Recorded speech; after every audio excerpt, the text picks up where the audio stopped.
Hello, this is Jeff Vanderstelt, Executive Director of Saturate and host of the Saturate podcast. Saturate exists to serve and equip leaders to start and strengthen unified gospel city movements that lead to gospel saturation, to the end that every woman, man, and child has repeated opportunities to meet Jesus through his church, on mission everywhere and every day. Now, we believe this is going to require, like Jesus prayed in John 17, that the church is deeply connected to God and to one another and experiencing true unity in a region. And as a result, they're collaborating around 5 key initiatives that we see Luke record as he journeys with the Apostle Paul in Acts 13 and 14. And those 5 key initiatives that we believe are imperative are citywide prayer. And to be clear, what we mean by that is not just talking to God, but really listening and discerning what the Spirit's saying to a people in a place about what he wants them to do.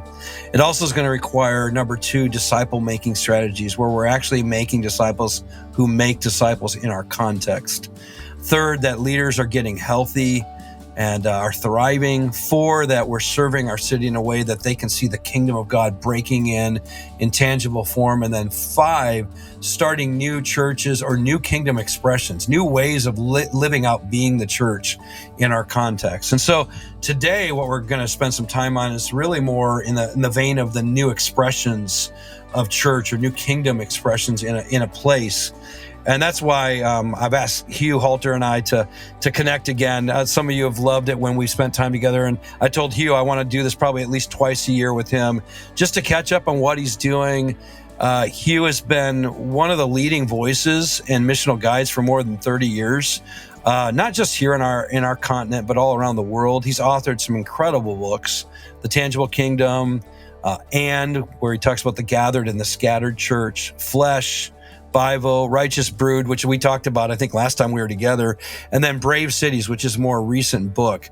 And so I'm just really glad to have him here. Hugh speaks all over the place, and yet not only does he get to speak all over the place and call people to more innovative forms of church, but he's living it out in his own context with his wife, Cheryl, on their ranch or their equine therapy farm, which I'd love for you to tell us more about that. Hugh, you've shared a little bit in the past, but update us on that, what you guys are doing there. He co-directs Brave Cities, and he's also the founder of Lantern Network in Alton, Illinois.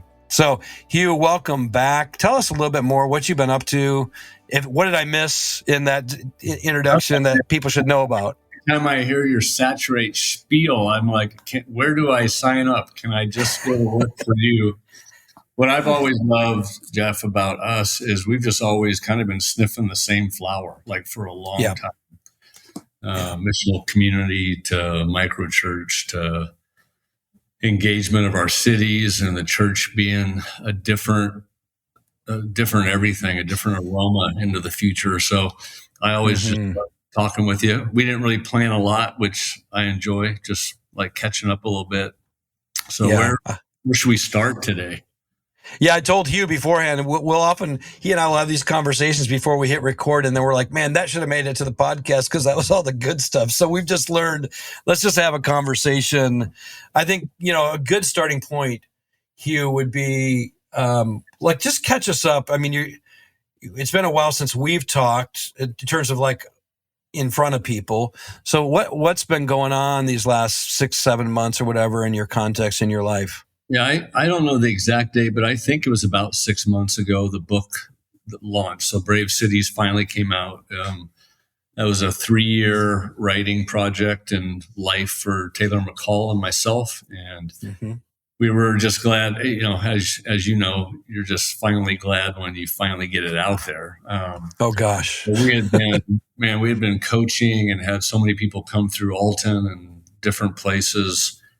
And you just want, and they always go, man, we just can't wait to finally get the content. A lot of them were almost like church planters trying to coach their own core groups into what they were doing. Like they knew what they were doing, but they're like, we just need the book to help explain, and also to filter out people that may not be into kind of that way of thinking about life in church. So we were just glad to get it out. We think it's doing good.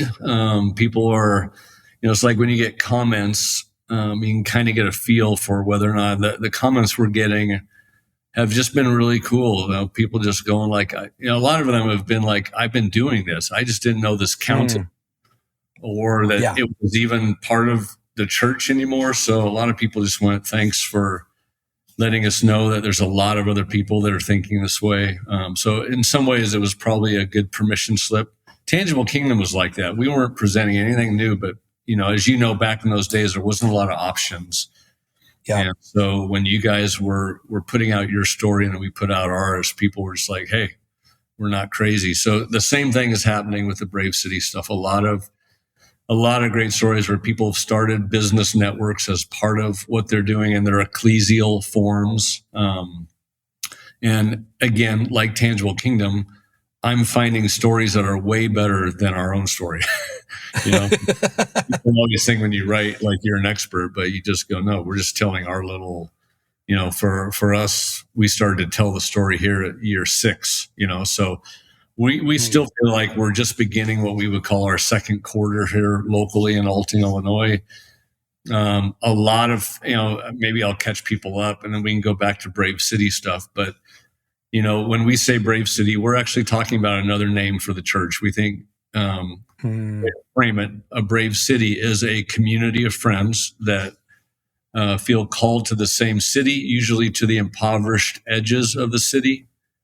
And they decide to create an ecosystem of good works, usually a network, kind of a combination between benevolent business, justice works, and intentional homes, or what you and I have always called missional communities in neighborhoods. So that's a key part of it. But we'd say it's a third of like an ecosystem. So when you begin to build an ecosystem of those connected sort of works, then you get what we would call a Brave City. It's just church. Like for us, when people go, do you go to church? We go, no, this ecosystem is the church in action. It's the people that we meet with day to day, like the scriptures say, we're together every day. We're in a central spot.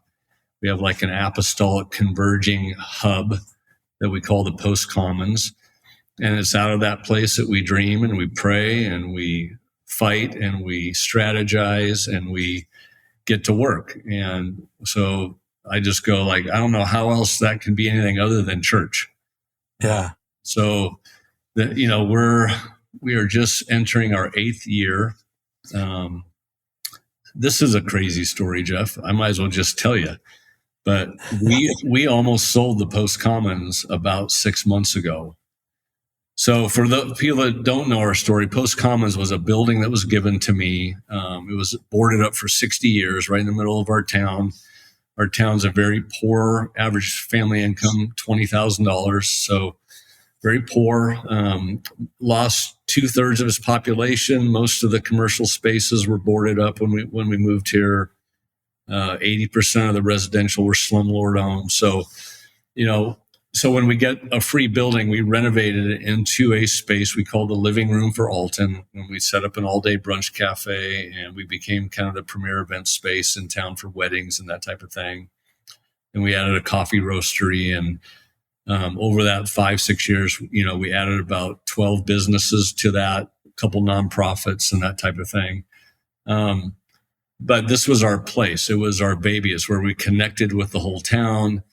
But something happened about 4 years ago where we just, in prayer, we just felt like God was saying that we have to get after the kids. About 75% of the Alton youth are without a dad. Wow. Epidemic deal. And we just, we had a great set of businesses, cafe, all that. But we kept running into all these kids that we just went, man, we got to do something more. And it got to where, I think, Jeff, as you know, a lot of the visions that we do and we live into, lots of it becomes what we thought it was. And then there's other parts that they underproduce. And I thought, since we were like a really happening business, I thought we would just make a ton of money. And then we would go do cool stuff like work, build youth centers and all that stuff. Yeah. I found out that you don't make any money in coffee and breakfast food. And so last year, we probably had close to $1 million come in our businesses. But that was the nut. After COVID, costs of food went up 30%. So our business went up 30%. But so we've just broke broken even for 7 years. And we have a lot of employees, and so that's all great. So all good, but we just never have any money left over to really do things. So I posed the question with Taylor one day. I'm like, would we ever consider selling this asset we have now that we don't really owe much on at all? Just to be candid, so your listeners know what we're dealing with. I figure it's probably worth $1 million, $1.2 million, $1.5 million, somewhere in there. So not a ton, but something that we could do something with kids for. And our whole team said, yeah, I feel like, yeah, let's. And so that week, somebody made an offer on the building, and we started moving forward like, oh, this clearly is a God thing. And as we met the team, we just started to get these kind of icky feelings, like, but their vision was good. And we felt like, well, we really want to. So we had this tay-to-tay spiritual dance of going, is this the Lord? It seems like it is, but we just don't like it. So long story short, we went through 6 months of all this, and then we got the contract, and there was a non-compete clause against me in that, so that I could not create any more in our town. And so we just went, that's not the spirit that we want running. So it was a major bummer, because we had made some commitments to people in our city that we wanted to help that were already working with kids. And it was just a total gut shot to our team. We were all excited to move on. We had already, in some ways, spent the money in our heads and our hearts. And when it fell through, we're now 2 months into the reboot, mentally, spiritually, asking God, okay, why would you want, or why, maybe it was God's will, maybe we just, whatever. But now we go, well, what if God never wanted us to sell this, what has been our apostolic hub? And can we get kids in some other way? So we're now in a major business rethink on how to make what we do a lot more profitable. We were never in it for the money, so we're not that great at business. And we're going to try to get good at business so that we can, come up with some funds to keep working with kids. But, sometimes when people ask us about the Brave Cities, they hear about the businesses or they see other networks doing this. And these are more the realities of what you deal with in this. If you work in a predominant model church, you have your own battles that you work through. And when you're based on a business network, as we are, then the businesses become central to how God guides and directs you. And it's hard. I always tell people that what sort of model or way of church you choose, they all have their unique difficulties and their unique freedoms. And but in the last week, we've had what we would call a break in vision, and everybody's really excited. So it's gonna be a lot of work, but we're almost gonna build this thing out more as almost like a food court, and just offer the building to other operators that would bring in their own concepts, and we just hold the space.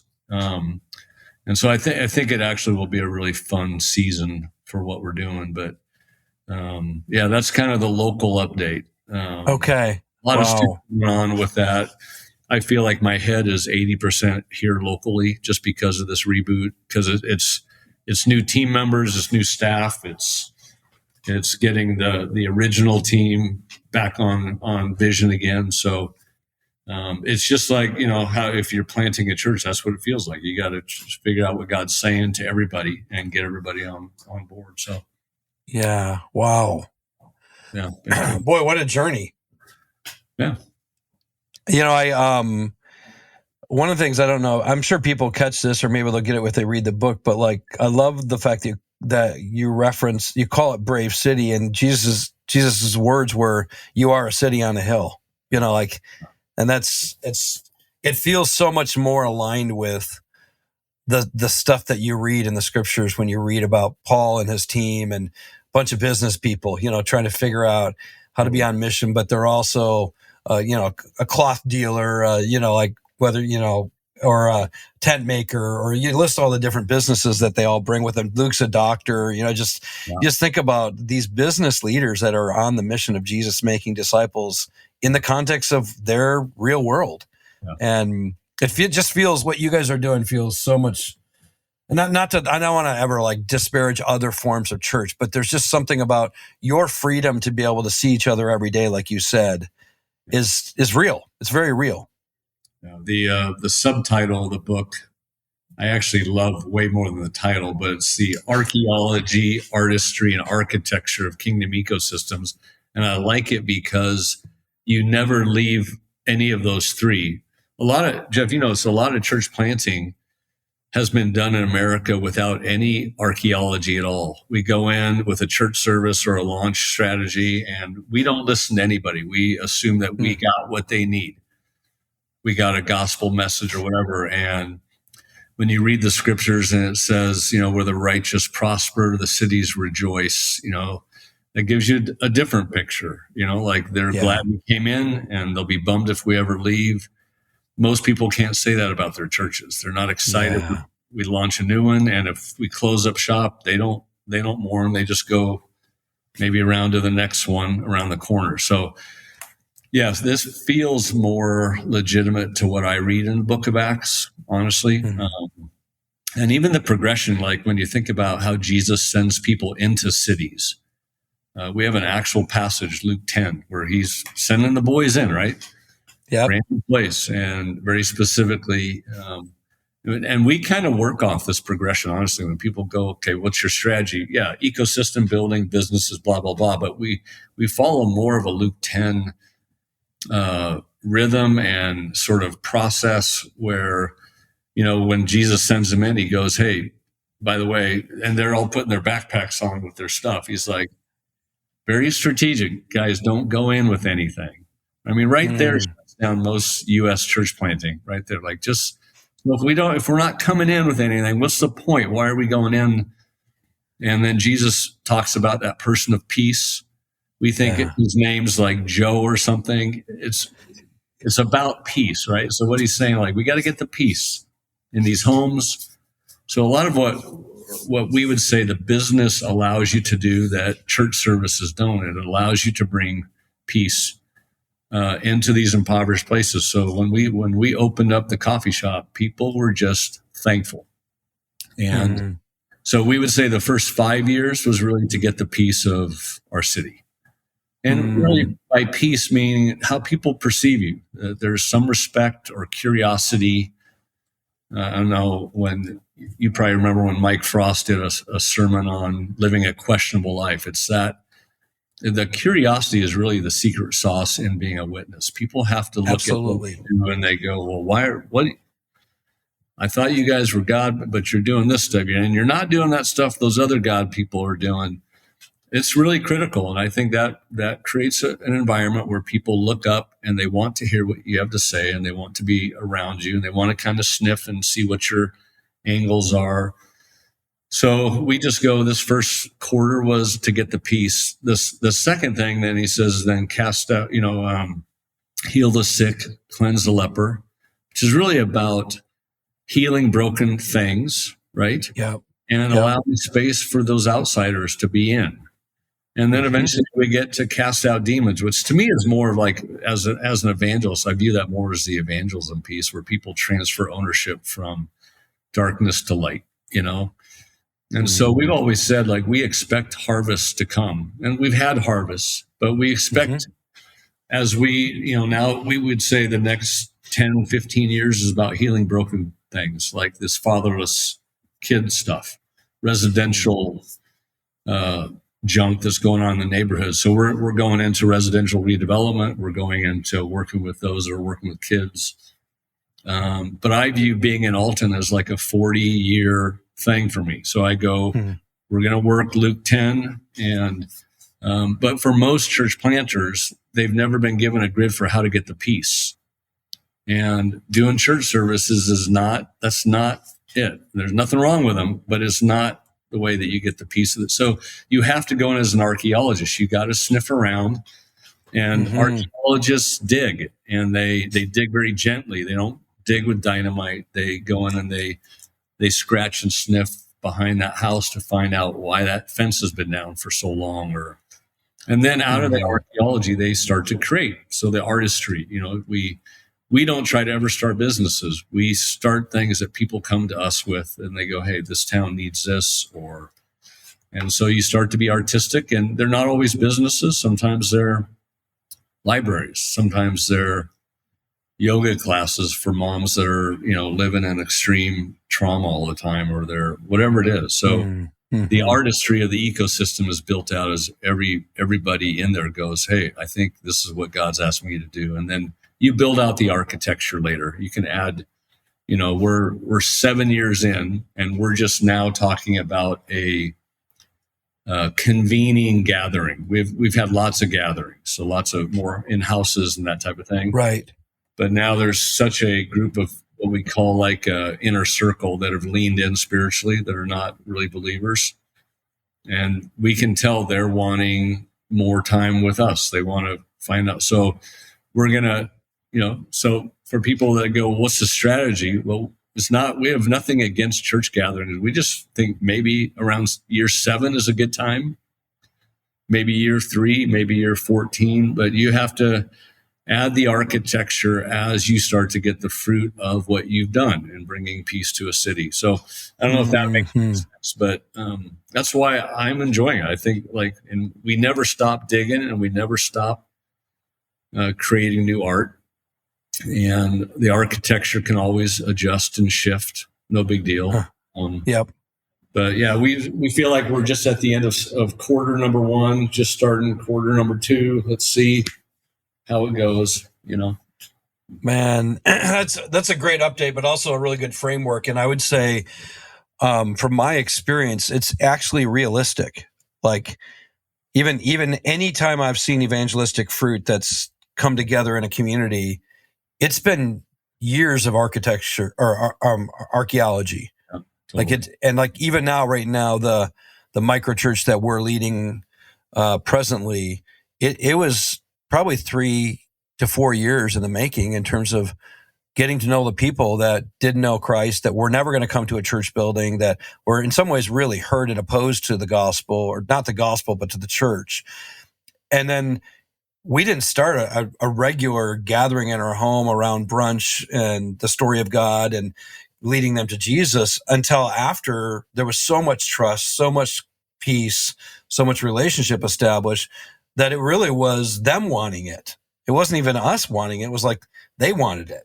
And what's beautiful is they've since come to faith, and now we're training them to start to do it again somewhere where God will send them. And that is the pathway that we've seen. And where I've seen most church plants fail is when they start with the architecture, and they almost move backwards. Well, and they go in with a full backpack to do the architecture. Yes. Well, when you've spent all your money and what you had in the backpack ain't doing it, then you do. And so we've had 3 church planters come into Alton since I've been here. They all did 2 years, and they all were gone because the funding. Yeah, we probably have about we probably have about 100 of those cases in Seattle. Yes, totally.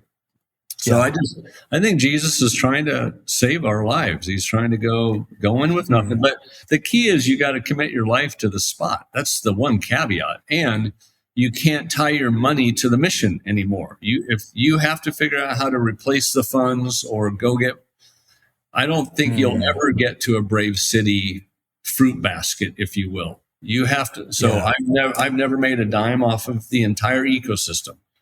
So, that's the ethos inside is, we're going to pay people to work in the businesses, but usually the ones that are leading, the church planter, the apostolic leader, that type of thing, the ones that make it are the ones that figure out how to, not be connected or connecting the mission to the money. They just got to be free.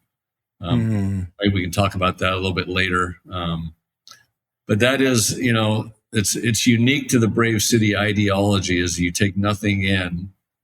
And it doesn't mean that you don't make money someday from what you produce. That's all. A workman's worthy of his hire. That's not just for those that preach the gospel. That when you work, you're worthy of your work. Okay. So there's nothing against that either. But usually the ones, again, that go in with the 2 to 3 year funding backpack, they are gone in that exact amount of years. So, and it's because the money allows them not to do the good work of archaeology and artistry, right? I mean, if you can fill the seats, you don't need to be an archaeologist. You don't have to dig.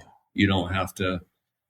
So and I think Jesus would say that when he talks about the hireling, those ones that get in the gate the sneaky way, it's almost like that's how we set up church planters. Like their hearts are right, but we let them, almost taught them to be a hireling, just like leapfrog over all that work and just will fund you and fire up the lights and set up the chairs. And yet the gospel is about everyday people commit their lives to a city. And if they follow Jesus, he's always going to the poor. So these are people that are not looking for the sexy cities. They can go there on Friday nights and have a date night, but the brave city it's to go where we think Jesus goes. We're actually trying to find a little backing right now to do a research project to find the top 1,000 crappiest cities in America. That have I was just going to ask if you had any information on where should we be going. Well, I hope we can actually go, here's your worst 1,000 spots, but if you'll do one little good archaeologically artisanal work, craft work in that town, it might change the whole town. So we're working on that. We think there's way more bang for the buck in impoverished zones than in the hot zones. Not that there can't be a brave city ideology in the burbs, but we're just saying there's more bang for the buck with those that don't have the bucks. Yeah. And so we'll see how that goes. But well, you'll have to, that'll be something I'll definitely want an update on is if you guys start to get that information. Okay. Because I think, I think there are a lot of people who are being stirred to step into something like this, but don't necessarily know where. And then I know the other thing, and this is why you guys have been creating some new offerings. They don't know who they're going to do it with or who's going to help them, who's going to guide them, because as you said, the majority of the methods are bring in the backpack full of money and leapfrog over the actual archaeology work that you've got to do. And yet you guys are getting more and more people coming to you saying, I want a new way. And I think what you guys are doing is a way that I'm called to. You guys sent me out an email recently about what you're providing for those kinds of people. Why don't you talk a little bit about what you're at least trying to do to kind of open the hood a little, let people in, let them see what it's like so you could help others take this journey? Yeah, we started to promote what we just call immersions. We've been doing them since we've been here. Several hundreds of pastors have come through and just spent a day in Alton with us or whatever. But we just took them as they came. So now we're trying to actually put dates on the calendar. So if anybody really wants to see this and just kind of ask questions, those dates are on there. I believe we have it on our bravecity.com site. I'm not sure. Okay. But probably even more, something I'm excited about. We're going to go present the Brave City way to about 70 denominational leaders in early December down in Los Angeles. And we're going to try to give them more of a pathway for denominations to move towards this way of church. Because I never meet a denominational leader that doesn't want to see movement happen again. But on the present business model and the present planting model, it doesn't get there. That's right. Yeah. So they'll come and see what we're doing and go, oh, you're sustainable. Oh, your missionaries are making it and you all get to stay there. And the town seems to like you and people are moving towards. So they go, I love that. It seems right. But how do we get there in our present, ecumenical ecclesial systems? So we're going to try to help denominations figure out how to baby step their way into more movemental brave city. I think the money's there. I think, if we were a part of a denomination, we could easily be sending money back for the next brave city that gets started. So I think the reproducible income is inside the business income, put it that way. Yeah. And I think it will be inside the giving community as well. But again, we're year 7 now. We're starting to coagulate kind of the harvest, if you will.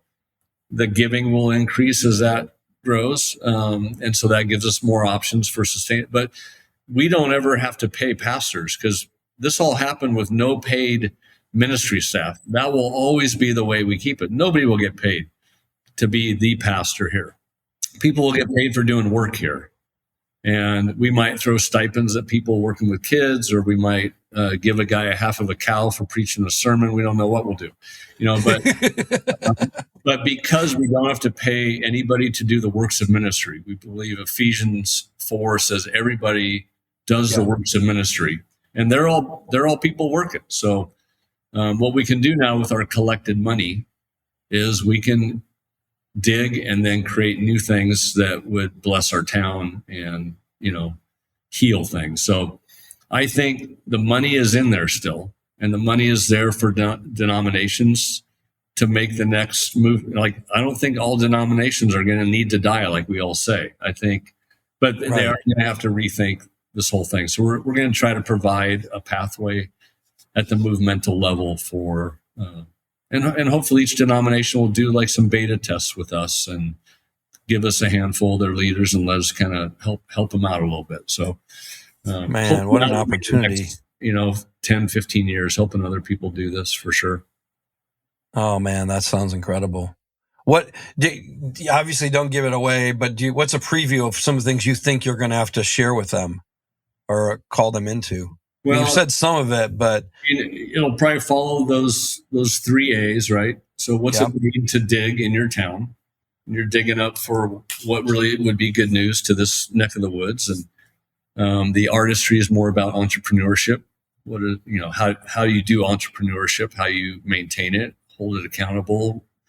The architecture is always about money systems, people systems, community rhythms, like what's the church rhythms going to be. So we'll probably work the progression over time, probably even give like a 5-year, almost like the old CPIs, where we'll walk with your leaders because it's going to take longer now. So we might be walking with one guy in, a part of Alabama for 2 years just on getting the peace. So almost everything I've said will be the grid for what that is. Okay. And again, we'll try to help denomination not start with architecture because they're coming in their backpacks full of architecture. We're going to say, we're going to lighten that load.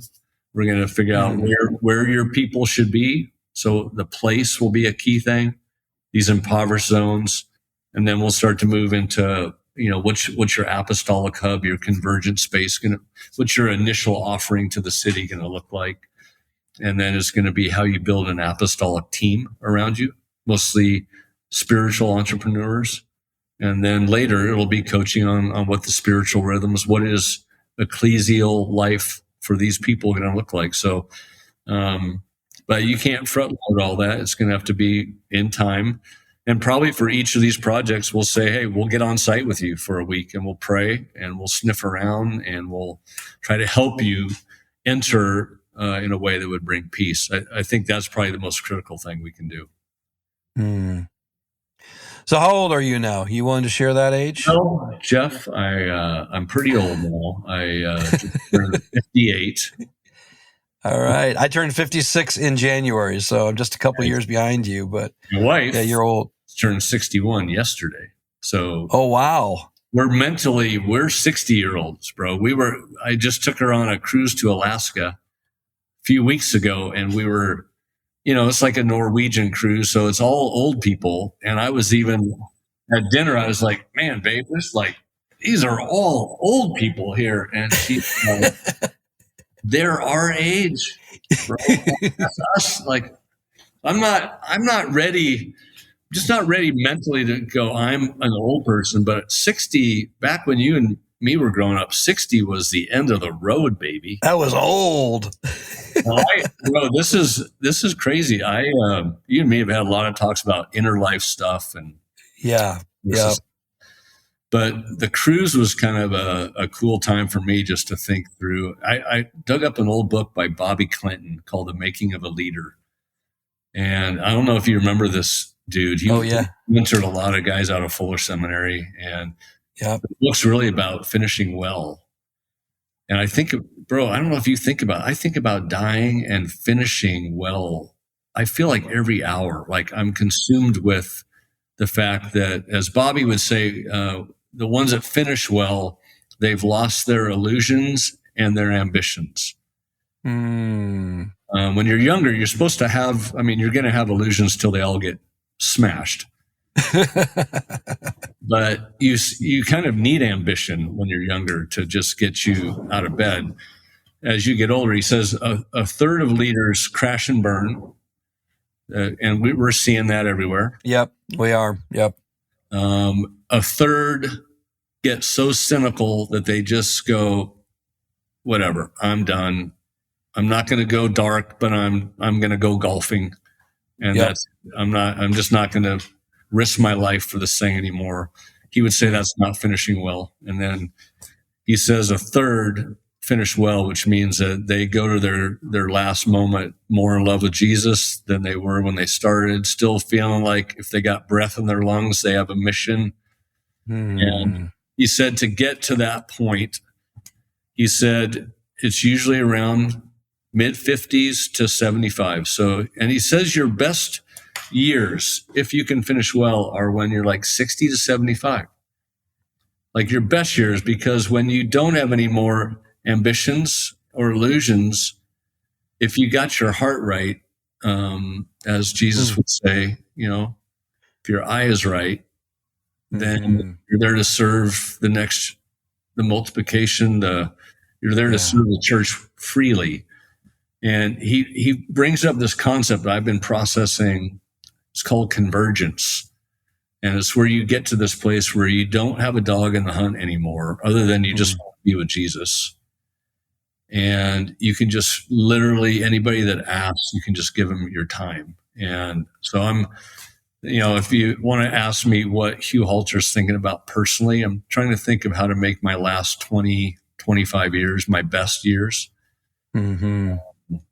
I've always felt like, you probably feel this too, when you really finally give people time just to sit down for 90 minutes, or I've had people that call and say, can I just get an hour on the phone with you? And I hear their story and I go, let me just fly to you. And I've done that, right? Just get on a plane because I sense something very apostolic is about to happen. And then they go, that changed my life type thing. Or, I feel like I want to just change thousands of lives, I just want all the emails that I get where people are going, I'm just done with church, but I'm not done with Jesus. I just don't know what to like.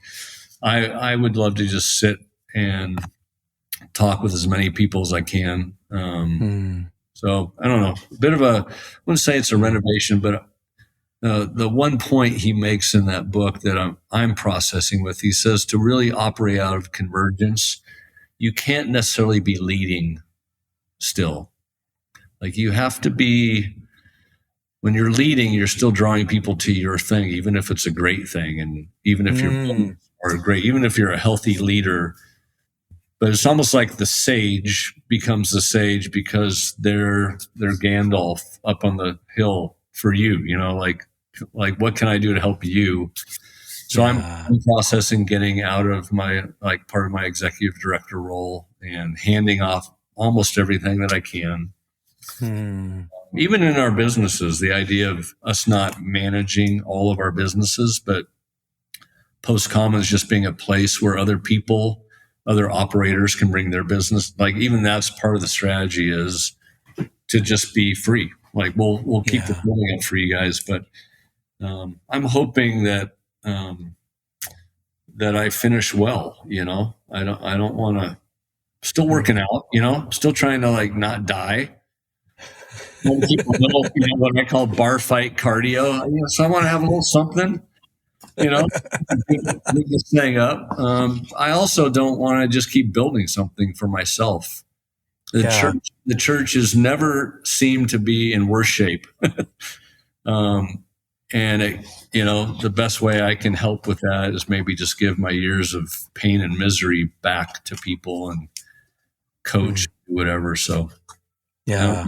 Are you feeling? I know you're not quite there yet. I'm not quite there, but I will tell you, everything you're saying is the stuff that's been resonating in my soul as well. Just like I don't need to go out and prove myself. I don't need to go out and build something. Like more and more, even the work I'm doing with Saturate is really just helping other people build their thing. Yep. It's coaching them, consulting them, giving away what I've received, making heroes of other people. I mean, most of my podcast is just inviting other people on to talk about what they're doing and just fan it into flames. So I feel the same way. In fact, some of the greatest joy I get is getting to sit down and have one of those conversations and see it spur somebody on that maybe was ready to quit or didn't see a way forward, or maybe is a little disillusioned, and to just get them back excited about Jesus and what he's doing. I mean, I love it. So I resonate so much with what you said. And my own journey the last 4 or 5 years was a significant turning over of my own heart. Yeah. And I think God was doing that to prepare me to not only help other people in ministry, but also to help leaders get healthy so they get to make it to the end. I mean, I want to see more and more people finish well. It's a good way to really think about ministry in general, just the church. It's like what people desire, and it's lost people, found people, leader people, crashed out leader people. All they all really want is about 90 minutes of eye contact and look into my life and see things for me. Like, I don't think we realize in most cases what we do with people is we hold their faith, or we find their faith for them. And so when you think about being a pastor, don't just think about being a preacher or a proclaimer. The real, I guess, what we call the power moments are literally when individual people finally sit down, even after their little micro church gathering, and there's one couple that stays late, and they go, "Hey, we just didn't want to bring this up with 8 of us, but we need you to know we're not in a good spot." Yeah. And then you have that talk. Those are the talks that actually change it, And so, that's right. To be a powerful minister has almost nothing to do with how many people would show up to hear you talk. It's how many people are making eye contact with other people and giving their time away. Oh man, that's all they want. That's right. You give them 90 minutes, they'll literally go, "Okay, fine. I'll move my house. I will have this talk with my wife. I will get my crap together." But without that, we can preach at them week after week. They never have those power moments. Right. Just, like when you have that spiritual clairvoyance to read people's mail. Mm-hmm. I think most people have that ability. They just have to sit down and give full time. So, I was just with somebody who I'm doing some leadership development with, and we had an hour together, and it was just eye to eye presence with each other. And I said to him, I said, when you can be present with your true self, and then be bodily present with somebody else in such a way that they know you're truly with them and you see them, now you're doing incarnation. Yeah. Because that's Emmanuel, God with us, right? Because when I'm present really with myself and God's present in me as his temple, and then I'm willing to be present, slow down, and really be with someone else, that's a holy moment. Yeah. Do you ever notice, and it's kind of within our ranks, our leadership ranks, when you meet with other pastors and their eyes are like almost dilated, and then they just fire off all the things that they're doing and the numbers. Yeah. I used to just let them talk.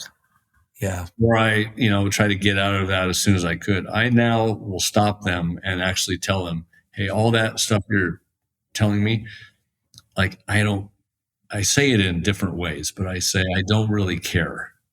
Yeah. And I like to do this because it shocks them.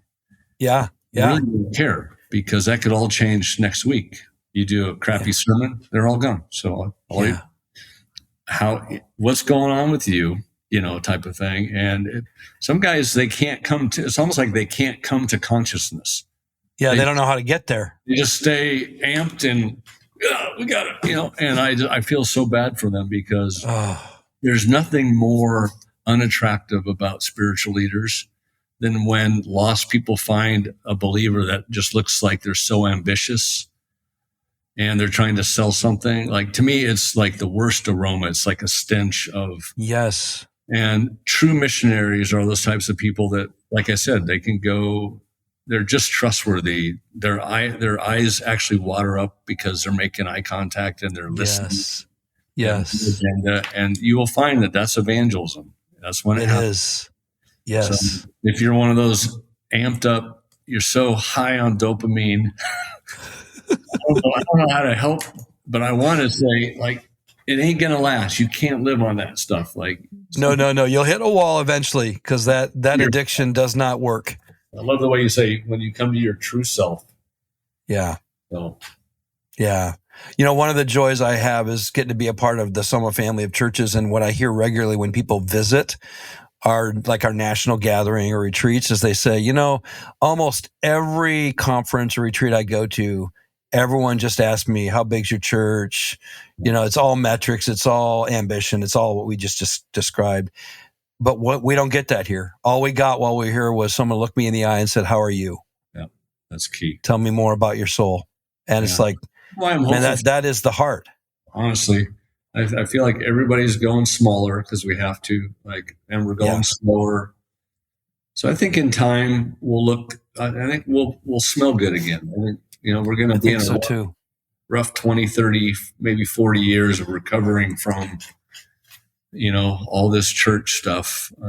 But I do think we're going to come back around to our senses, and I think we'll look like we're supposed to. So, yeah, it's interesting because I think that Gen Z is hungry for this. For sure. Yeah.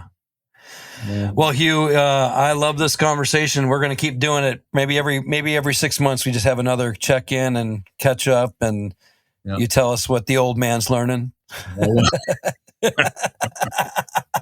I guarantee you, in 6 months it'll be different around here. I don't have the report. So, as you were talking about the story with the post comment, I thought, as you got to the end there and you're describing what you sense is happening, I thought, I wonder if God just got you to move towards selling it so you would conclude what you're about to do through the process. Yeah, it's really living into your calling. Yeah, I think all the words have been the Abraham Isaac thing. Yeah. Which, by the way, because we all dipped into that as a team, like, okay, why would God ask us to do that when he knew we would do whatever? Like, was he playing games with us here? And if you remember that story of Abraham, Isaac, God has Abraham offer Isaac up, not because he's necessarily trying to do a work in Abraham. It's going to be a story for the whole world someday. Yes. To give all your stuff back to him. Yeah. And then he'll do what he's going to do. So maybe that's a good final word for anybody listening. Like, the sooner you give it all back, as parents, we said this in Righteous Brood, the moment you finally give your kids back to God, you'll start being a better parent, and you'll actually sleep better at night. And when you give back your church, which is the goofiest thing, my church, give that back, or I'm going to give them my title, I'm going to give them my money. The more you give them back, you get freedom, you get some Zoe life. So that's a little bit of the old man final words. And I will have more, Jeff, because here's one thing that I'm excited about that changes in my life tomorrow is when I was on the cruise ship, the very best part of that entire thing was they have like the therapy center, like the dry sauna and the wet sauna and the cold plunge, which I hate doing that. But I enjoyed it so much. I went twice a day for like 90 minutes. I was like in and out of these saunas, and beautiful, you could look out over the Alaskan tundra. Oh gosh. They had a little espresso bar there with oranges and little lounge chairs, towels. So I went and I bought myself one of those outdoor barrel saunas, and it will be fired up tomorrow. My first. Oh my goodness. And it's outside looking out into the woods. So I expect that I will be a download of wisdom. Wisdom from the sauna. That'll be our next episode.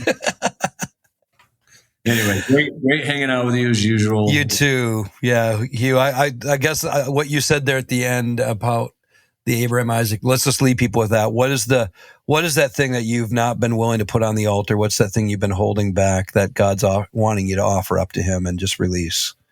Like, Awesome. it's a good word, man. Thanks. You bet. Peace out. Well, I gotta be honest, it's one of my favorite episodes to do regularly because I love Hugh. I love the work he's doing. We've been friends going back for, I guess it's been well over 20 years, living in the same kind of space, doing some of the work together. And so, yeah, it's a joy to have him. I'll probably just keep having him every 6 months or so because people love hearing what he's doing and the stories that he's telling and just the life that he lives. So I'm really thankful for Hugh. Hey, I want to let you know next week I'm going to be coming to the Twin Cities in Minnesota. So if you're anywhere near there, I'd love to see you. I'm going to be teaching on wholehearted disciple making Friday, November 22nd through Saturday, November 23rd. And there's still spots available. So if you want to join us, head to saturatetheworld.com and scroll down until you see wholehearted disciple making. And you can click on that just to find out more and register. We'd really love to see you there. I think it's going to be a great time together. And it's really going to be talking somewhat about what we even talked about just now was this whole idea, how do you get after a wholehearted attachment-based disciple making that's truly present with self, with others, with God as you're doing ministry? And how do we build that into the structure of our ministry spaces that we're engaging in, like divine space, our intimate spaces, personal space, social space, and public space. So love to see you there and join us as you look at how you can lead your team, lead your churches to become more and more effective, wholehearted disciple makers. Also, love to invite you to be partners with us. If you'd love to pray for us, I regularly send out a text to all those who are praying for the work we're doing to give them an update on what's coming, give them a report on what we've done. It's really short. It's not a long thing, but it's a great way for you to partner through prayer. And then some of you are going to, be open to maybe partner with us in financially supporting us. We function in such a way that a lot of what we do happens because of the incredible ministry partners who give financially to support Saturate, make us able to give as much of this away for free to everywhere in the world that we can go. And so if that's someone you sense you're called to be for us, please reach out. You can go to saturatetheworld.com and click on give if you just want to start giving, or you can send an email, hello@saturatetheworld.com, and let us know that you want to be a partner. And we'd love to see the team grow bigger and bigger so we can serve together and help each other accomplish more and more disciple making in all the different places that God has called you and us to around the world. Again, thanks for being with us. If you can join us in Minnesota, I'd love to see you.